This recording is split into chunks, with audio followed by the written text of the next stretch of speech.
Welcome back to Unlock Your Fretboard. Today we are looking at the diminished chord. First, what is a diminished chord? And second, we're gonna look at how to make something like this work in a musical context, because it can be quite a weird sounding chord, the diminished chord. First off, what is a diminished chord? Well, it's a chord that is, I think, purely meant to lead you somewhere else. You're using it to get you from point A to point B, basically. You're not maybe staying on a diminished chord and like comping a soul tune like that. That's not happening. However, if you use it in the right way,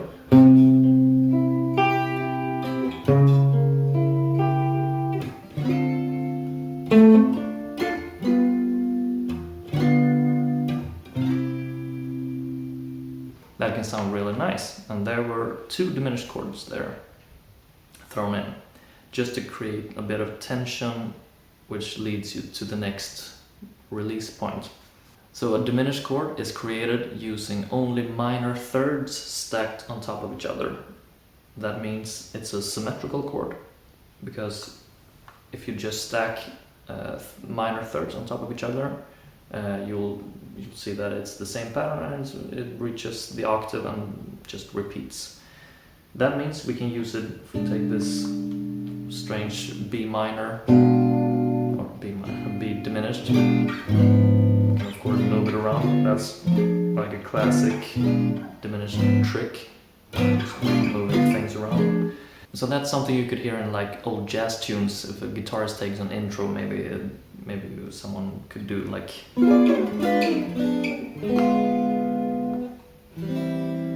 something like that, or something a bit more sophisticated than landing on a regular C major chord. But that's another another lesson. So now, how can we use this diminished chord?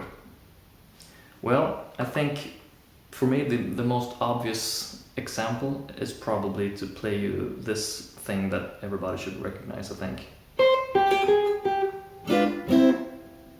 I mean, simple as that. That's a little lick and a diminished chord leading you to the home chord, I guess. Well, that's actually a brilliant example. Just that part of it. This diminished chord is just G7 that we used in the previous lesson, but with a raised root. That creates a diminished chord. So a diminished chord has 3 out of 4 notes in common with a dominant 7 chord. That's why it works so well as a leading chord, I guess. Because if we look, kind of maybe getting ahead of myself here, but because I want to make a proper video on voice leading. This is kind of what all these lessons are leading up to. It's a voice leading lesson. But if we just look at why a diminished chord works the way it does. If we play this diminished chord and we're resolving it to this C chord here, the lowest note in the diminished chord moves down to the 5th of the C chord. This D note moves down to the C note, so to the root, the whole step. This F note moves down to the E note, the 3rd of the C. And the B note here moves up to the root. This went down to the root, this moves up to the root. Both these are C notes. So they're all notes that are not included in the C chord, that spreads out and lands on something in a C chord. And that's why it's a bit stronger voice leading than just a G7 chord, because that has 3 notes, as I said before, 3 notes in common with the diminished chord. However, the lowest note here, the root of the G7 chord, which, let's see what the light is doing here on the camera, it looks weird. Anyways, the root of the G7 chord stays the same when it's going to the C. It just ends up being the 5th of the C chord, the G note. So that is, you know, it's a tension to a release. This is more of a tension, which leads to a bigger release. So you can experiment around and look at how different positions of the diminished chord will resolve to different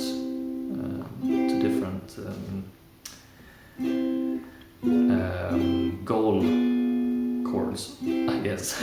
I'm gonna find a good word for it, but yeah. I always think of diminished chords in that way. Either from a half step below the root I'm landing on, or 2 frets above the root I'm landing on. So now we have just kind of used this C note here as an example. Let's take the diminished chord and we're gonna do what we have done with the previous lesson and just use the 3 thinnest strings on the guitar, and we're gonna play C, F, and G. We're gonna find diminished chords, or actually it will end up being three notes out of a 4 chord diminished chord, but it will still sound like a diminished chord. But we're gonna use a diminished chord in between each of the notes, each of the chords, I mean. So we're on a C chord, and we're aiming for this F out of the F bar chord here. This is the gold tone. So what we're gonna do is we're gonna use a diminished chord that includes either this open E string or this G note here on the 3rd fret of the E string. And we can find, let's say, three different diminished shapes to use those 2 notes, and I'm going to show you those 3 here. This is one version of a diminished chord, or 3 notes out of 4 of the diminished chord. This could also be A7, but it could also be B flat diminished. So we're going to use those 3 notes to take it to F. That leads quite nicely to F. However,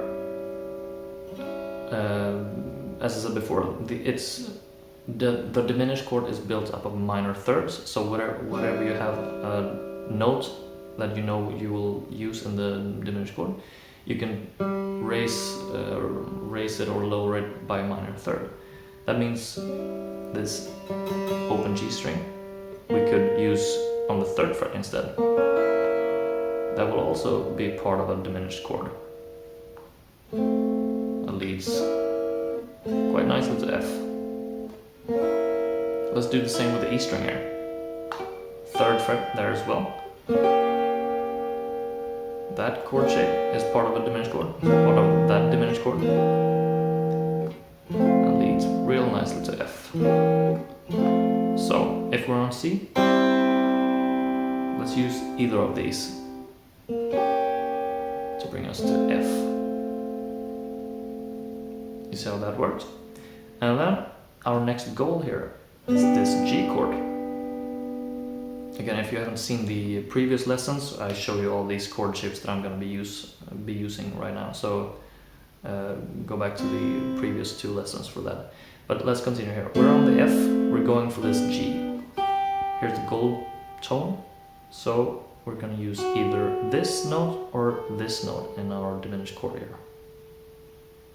So what shapes did we look at before? We used this shape, but it was up here. But we want to land on this note, so we're going to use a diminished chord right below it. That's one shape. This is the shape that we used in the open position before. Just use the finger as the index finger as the bar, as the nut here, and that is another way to lead us to G. Let's do that with the first as well. Let's resolve so we can hear it. There's another, and here's another.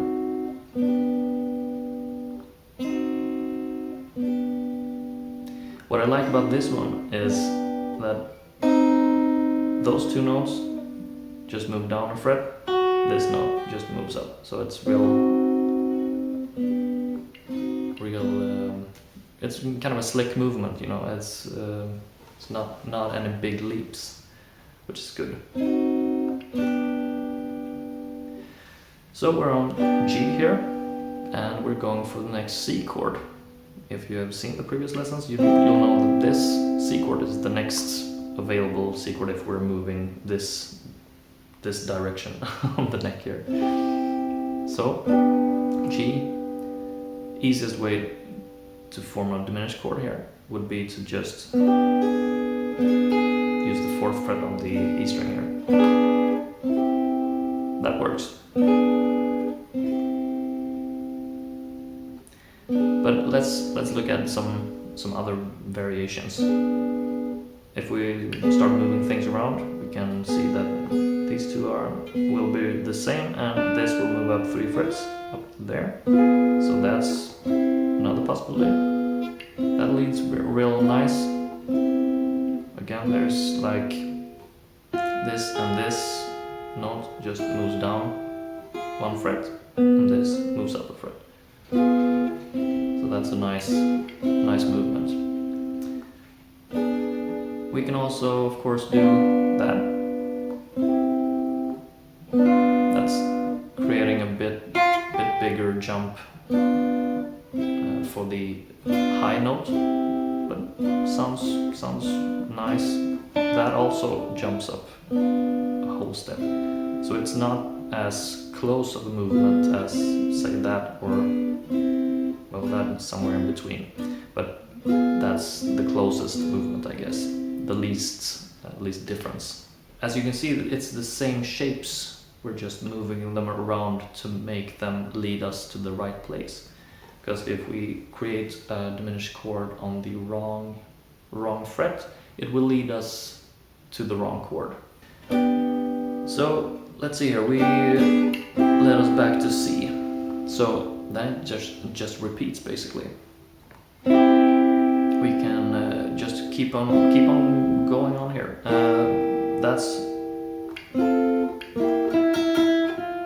the E diminished, like you could call it.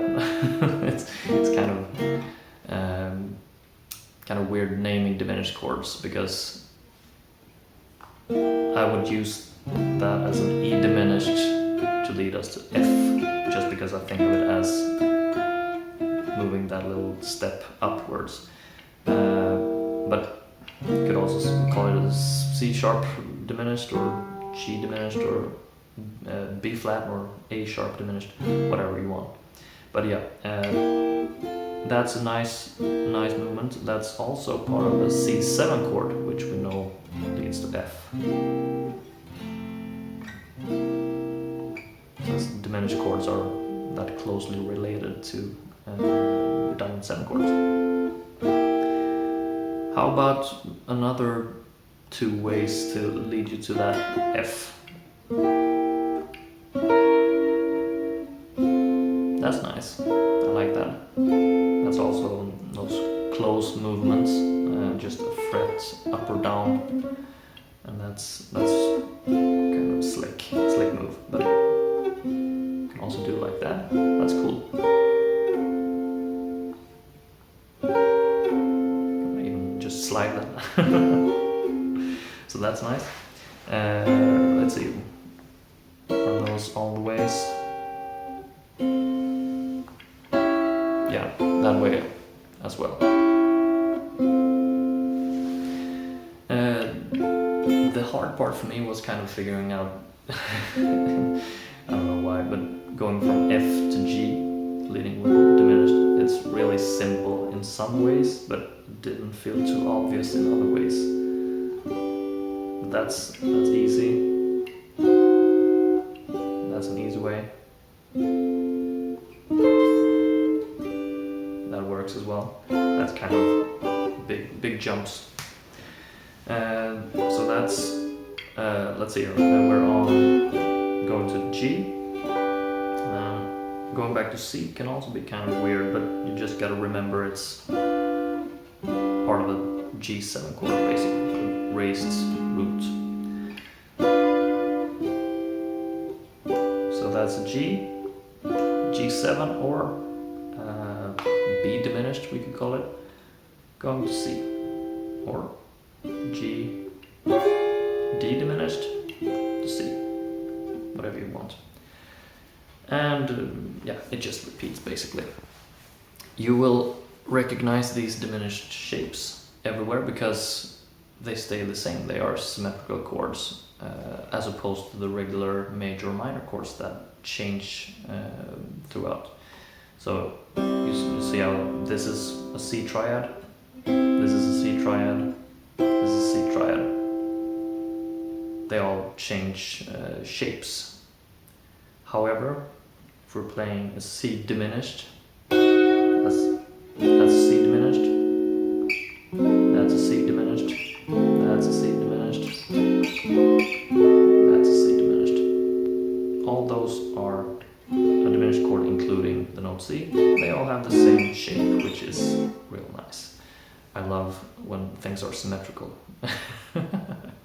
That's just easier for the brain.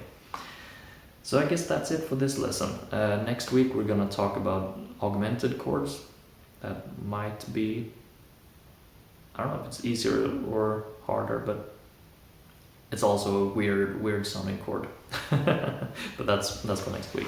So check out try out these exercises, and I don't know, take like a Beatles song or just another song like a Bob Dylan song or whatever, and try to insert a diminished chord to lead you in between each of the chords that you're using, and just try it out.